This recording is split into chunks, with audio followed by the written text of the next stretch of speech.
Roger Wallace with LeVon Whittaker. Longhorns win over Texas A&M 27-17. LeVon was in the postgame. We talked to a lot of Longhorns and Coach Sark on the radio as well. But what a second half by this Texas team. It certainly felt like the offense was kind of in one of those ruts in the first half.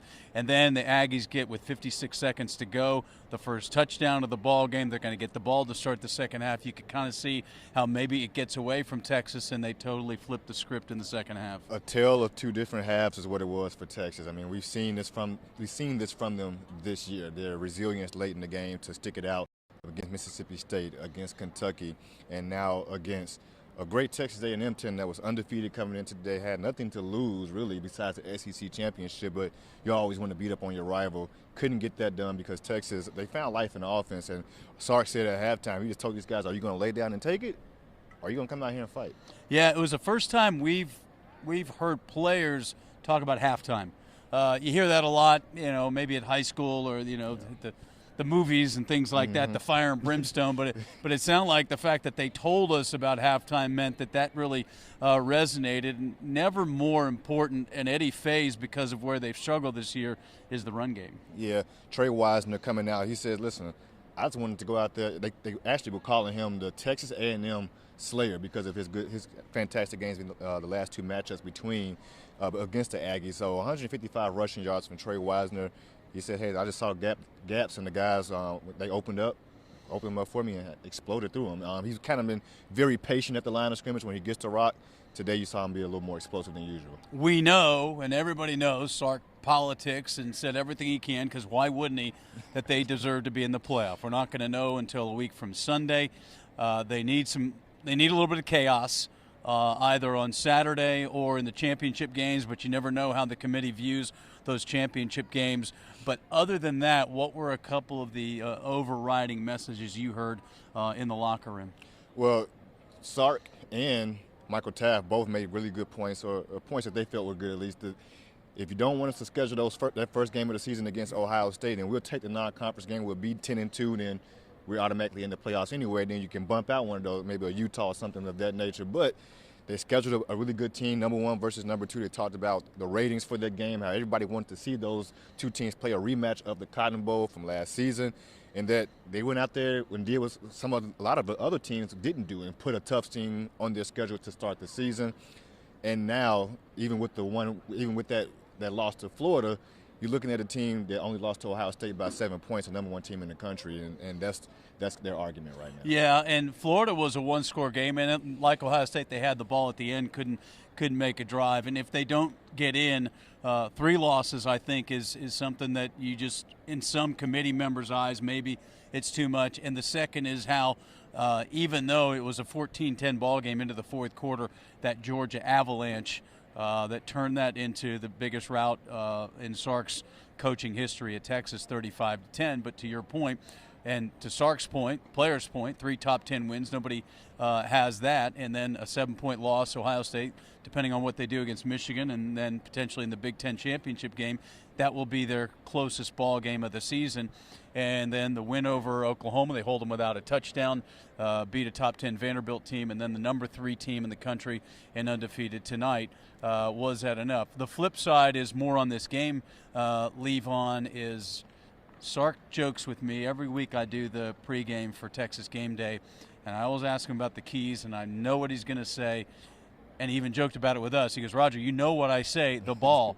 Well, what flipped this game totally in Texas's favor when they had taken that lead, and that was the Taft interception. Yeah. And then Kobe Black, I don't know if you got a good look. You need to watch that replay, the TV angle, because that was a spectacular one-handed catch. But again, they created a couple of turnovers, and that really was one of the huge differences. Yeah, and really the person that we saw doing that the last couple of games, he wasn't in this matchup. That was Anthony Hill. He had the big interception against Georgia. He had a couple of big plays like that throughout the season. So you saw some other guys step up whose names weren't Jelani McDonald or Malik Muhammad. You saw, Kobe Black come in and get that interception. I had to see the better angle of it because it looked a little just little. Yeah, it was a lot of traffic. There was a lot of traffic. It was really jumbled. You couldn't really tell what was going on, but you knew he came down with the ball. Yeah. And right after Michael Taft doing it, it was kind of like a Cinderella story for this team to come out here and get those interceptions, and they took care of the ball as well. So that was always going to be the key for Sark. Yeah, and with all the struggles the offense had, to your point, they didn't turn it over. They didn't give A&M a short field. Arch Manning using his legs, the touchdown run right into this south end zone. He was cradling that thing like it was his most prized possession. And you know, Taft, it's a fairy book story, fairy tale story. The walk-on grew up loving the Longhorns, gets a scholarship, becomes an All-American, and oh, by the way, on his final game here, gets a pick down on the goal line, where if the Aggies punch that in, even if they get any kind of score,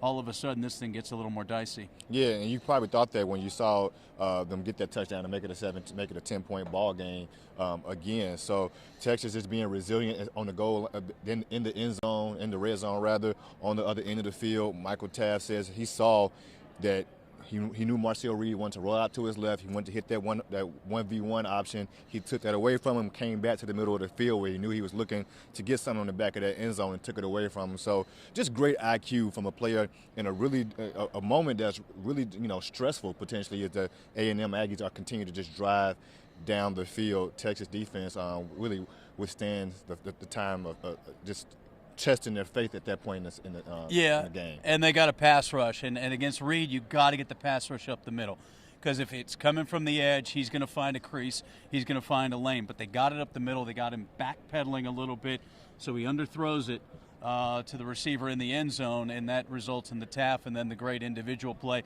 I thought Reed, that second one, he was just trying to make a play. But, again, you got to make the catch if you're Kobe Black. If not, it's just a pass breakup, right, and they live to play another down. And so now a 9-win season. How about this stat for Texas in 2 years in the SEC? They're 13-3. For a program that wasn't supposed to be able to hang in the SEC a few years ago. So we don't know what's going to happen. It could end in a bowl game in Orlando or Tampa, and it would certainly be a letdown, thinking that they should be in the 12. Probably have some players choose not to play in that game, but still they'd have a chance to get 10 wins. But, you know, we'll see how that plays out. And, oh, by the way, Wednesday signing day, and if there was some high school players on the fence and they were visiting, there's probably a good chance for Sark to close on that in the next couple of days. Yeah, I talked to a couple of recruits and their parents out here. You just see them down here mingling before the game. And I asked them, hey, man, you know, what are you doing here? And I just like to talk to them and, you know, see how they feel. You're a people person. I'm a people person, man. I just want to talk to the people. So I come down here to ask them how they're doing. And they talk about how much of a big game this was for them, their family, to come down here. You're talking about mothers, fathers, daughters, all out here for their sons and their brothers and their nieces or their nephews, whatever the case may be. And they're happy, but they know how big of a game this is, and this could definitely be one of the ones that won those recruits over, not just because you beat A&M, but because of how you beat A&M and the circumstances that are at your front door if you're Texas. Yeah, and we always look at the big picture and the playoff picture, but one thing I asked Sark about in the radio side is, regardless of what happens, that moment when they got to run to that corner with the students and celebrate a win over Texas A&M, that's not going to be diminished by if they don't get into the final 12 or at all. And when you were in there doing post game and we were still up there, Michael Taft, Connor Robertson, Jack Endries, and Marshall Landwehr, they were just sitting right here. They didn't want to leave the stadium. They wanted to soak it all in. That was something that Taft spoke about. He said, "Man, this is special." I mean, growing up, he's been telling us this story throughout his career and throughout this season, especially about being that underdog, having that nobody believe in him, and him coming out here as a walk-on, and now he's a mid-season All-American, and then he spends his final moment on the field, like you said, with a couple of his teammates, soaking in the fact that he had a game-clinching type of interception along with Kobe Black down the stretch of this game. So Longhorns win it. They finish 9-3, and we'll find out if Texas is going back to the playoff as the first 3-loss team, or if they are on to a bowl game. Most likely your best bet would be a New Year's Eve bowl game, but we'll find that out over the next couple of days and a week from Sundays when it all comes out as far as the 12, and then the bowl picks will start happening. So for LeVon, Whittaker, I'm Roger Wallace. Hope you had a great Thanksgiving weekend.